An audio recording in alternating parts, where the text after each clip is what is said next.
ఓం నమ శివాయ శ్రీమాత్రే నమ. మిత్రులకి శ్రేయోభిలాషులకి అలాగే నన్ను ఎంతగా ఆదరిస్తున్న యూట్యూబ్ ప్రేక్షకులందరికీ కూడా పేరు పేరు ధన్యవాదాలు. మిత్రులారా, చాలామంది మిత్రులు శ్రీనివాస్ గారు మాకు ధన ప్రాప్తి కలగడానికి, అలాగే వ్యవసాయం పాడి పంటలు వృద్ధి చెందడానికి, వంశాభివృద్ధి బాగుండడానికి అంటే వంశాభివృద్ధి పెరగాలి అంటే ఏం చేయాలి అని రెగ్యులర్గా క్వశ్చన్స్ వస్తున్నాయి.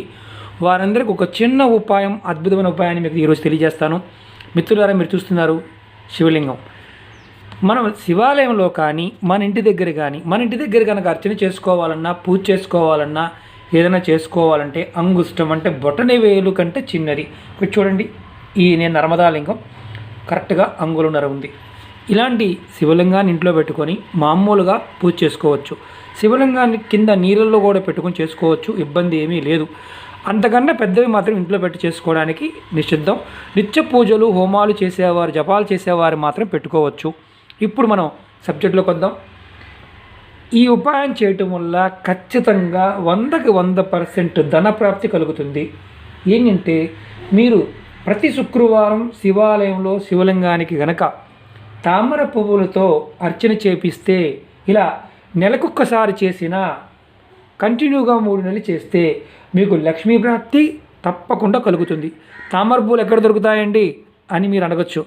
గ్రామీణ ప్రాంతాల్లో, చెరువుల్లో, సమ్మర్లో కానీ, మామూలుగా టైంలో కానీ ఎప్పుడైనా సరే దొరుకుతూ ఉంటాయి. నెలకొక్కసారి మాత్రమే ఒక్క పువ్వుతో అయినా సరే శివలింగానికి గనక మీరు తామర పువ్వులతో అర్చన చేశారా, మీకు 100% ధనప్రాప్తి కలిగి తీరుతుంది. నెంబర్ 1. నెంబర్ 2, చాలామంది మిత్రులు సంతానం అంటే వంశాభివృద్ధి కోరుకుంటూ ఉంటారు. అసలు వంశాభివృద్ధి కావాలంటే ఏం చేయాలి?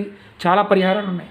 కానీ మీరు ఏ రోజునైనా సరే మీ జన్మ నక్షత్రం రోజున మీ గోత్రనామాలతో శివలింగానికి స్వచ్ఛమైన ఆవునేతితో అభిషేకం చేపించండి. ఇలా 3 నెలలు అంటే సోమవారాలు, ప్రతి సోమవారం అలా చేపిస్తూ ఉంటే, ఆవు నెయ్యి అంటే కేజీలు కాదు, కొద్దిగా తీసుకువెళ్ళి స్వామివారికి చేపించండి.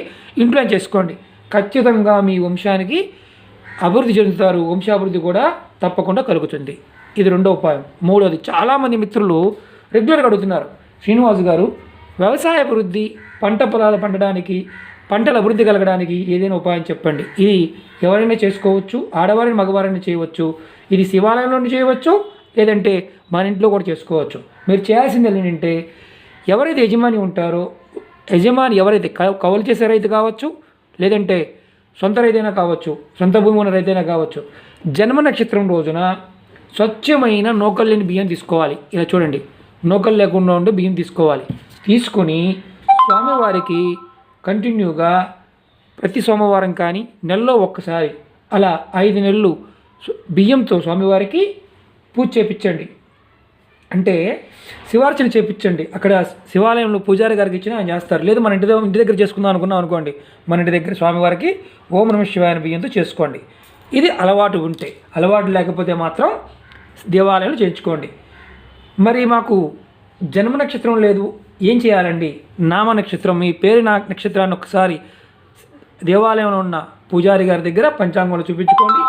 ఆ నక్షత్రం రోజున మీరు బియ్యం, నూకలేని బియ్యంతో అర్చన చేయించుకోండి. ఖచ్చితంగా మీకు 5 నెలల కాలంలో పంటలు పాడి అభివృద్ధి చెందుతారు. అలాగే వ్యవసాయంలో విపరీతమైన లాభాలు వస్తాయి. చాలామంది మిత్రులు అడిగారు. మిత్రులారా, ఇది మీరు ప్రయత్నం చేయండి. మిత్రులారా, ఈ వీడియో మీకు నచ్చితే లైక్ చేయండి, నా ఛానల్ సబ్స్క్రైబ్ చేసుకోండి, గంట సింబల్ యాక్టివేట్ చేసుకోండి, 10 మంది మిత్రులకి షేర్ చేయండి.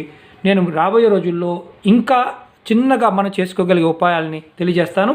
మీరు గుర్తుంచుకోండి, నెయ్యి మాత్రం ఒరిజినల్ దేశీ ఆవు నెయ్యి మాత్రమే వాడండి. దానివల్ల శివుడి గల కొద్దిగా అభిషేకం చేపించిన ఖచ్చితమైన మార్పులు వస్తాయి.